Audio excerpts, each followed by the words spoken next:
Hello folks and welcome back to another episode of the Potspoon Kitchen.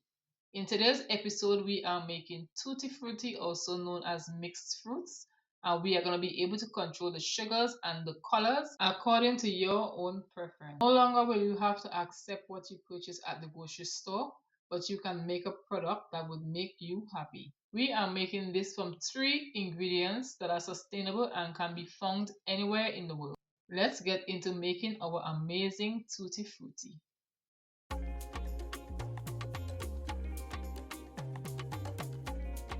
We are using one green papaya, and papayas are especially grown in the tropics. You don't want to use a ripe papaya because after you have made this, it's going to continue to ripen you. So you want a green papaya, peel it, cut it into strips, remove the seeds, and we're going to dice our papayas small and equal sizes, or equal sizes as best as possible. When you are making this recipe, you can add as much or as little sugars as you desire, and you can add the flavors as you desire as well. So we're going to cut these into small strips first, and then we're going to continue on by dicing them. We have one pineapple, and the pineapple that I am using is on the greener side, just beginning to ripen, because it's going to hold its shape nicely and it's not too sweet in flavor. Cut these into strips and dices.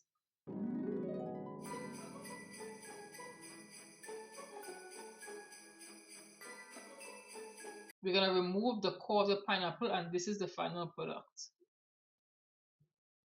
Next up, we have melon skins. Usually you would throw away the melon skin, but at this time you would want to save your melon skins by peeling them, dicing them, and freezing them, so that when it gets closer to Christmas time or over the holidays, you can make your mixed fruits without buying them or pay such exorbitant prices at the store. Another good thing about making your own mixed fruits is that you do not have to add color to them if you do not like food dye. I will discuss that later.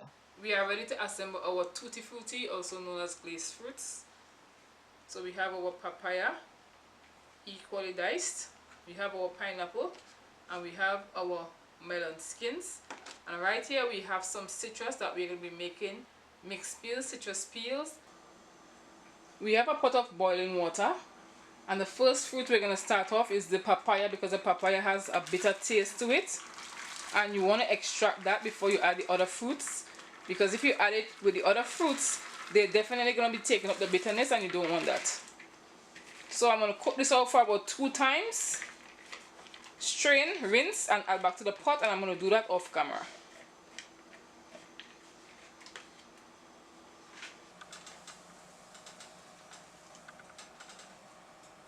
We are now completing our first boil. I'm going to drain this off and do it again. For the last boil, we're going to add back our papaya.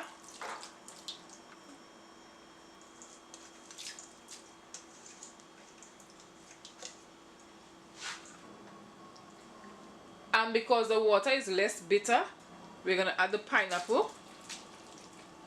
And we're boiling the pineapple because it's green and it has a high level of acid, and it's going to take a longer time to be candied, as it's going to still be a little bit sour. And we're going to add our watermelons to this. The pineapple is going to flavor the papaya and the watermelon, and we're going to drain off that acid, and everything is going to come together beautifully. You can prepare the fruits individually, or you can just add everything together and get nice textures in every single bite. So we're going to let this cook out for about 15 more minutes. Once it becomes a boil, that's when I'm going to time it. This is what we look like after 15 minutes, and we're going to strain this off and begin to add flavor. To our pot, we are adding 2 cups of water, and we are adding 2 cups of granulated sugar. It's a 1-to-1 ratio for the syrup. Because I am using this to make black cake, I like to add a teaspoon of dark vanilla and 3 cardamom pods. This is optional, you don't have to do this, you could just make it simple sugar syrup.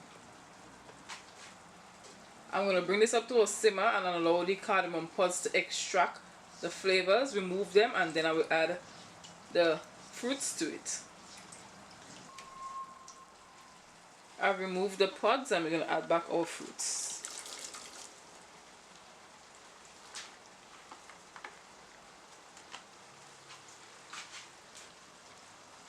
Coat the fruits in the syrup and we're going to let this cook and occasionally turn it for 1 hour, just to make sure that everything is nice and sweet. Cover it and let it reduce for 1 hour. After 1 hour, this is what it looks like. So we're going to separate it and we're going to color. Another benefit to making homemade mixed fruits is that you don't have to color it. You can leave it clear and add it to your black cakes. So when you are soaking your fruits, the raisins, the prunes, the cherries and everything else that you're going to put into the fruits is going to color these. And when you are making the actual black cake, the browning is also going to give it color. So when you mix your fruits or you soak your fruits, you won't even know that you did not add any color to it because the brown is going to overpower everything. After coloring them, you want to place some paper towels on a tray and place them on the tray and allow them to dry for 1 hour. After that hour, you want to place them in the oven at 200 degrees Fahrenheit for 1 hour so that the color can set and they don't bleed once they have come together. You can also check out my recipe for candied citrus peels, homemade mixed peels on this channel. If you enjoyed making these with me today, give the video a thumbs up, give the video a subscribe. Help me to grow my channel by telling a friend to tell a friend to tell another friend. And at this time, I encourage you to watch some more of my recipe videos. Thank you for joining. See you in the next recipe.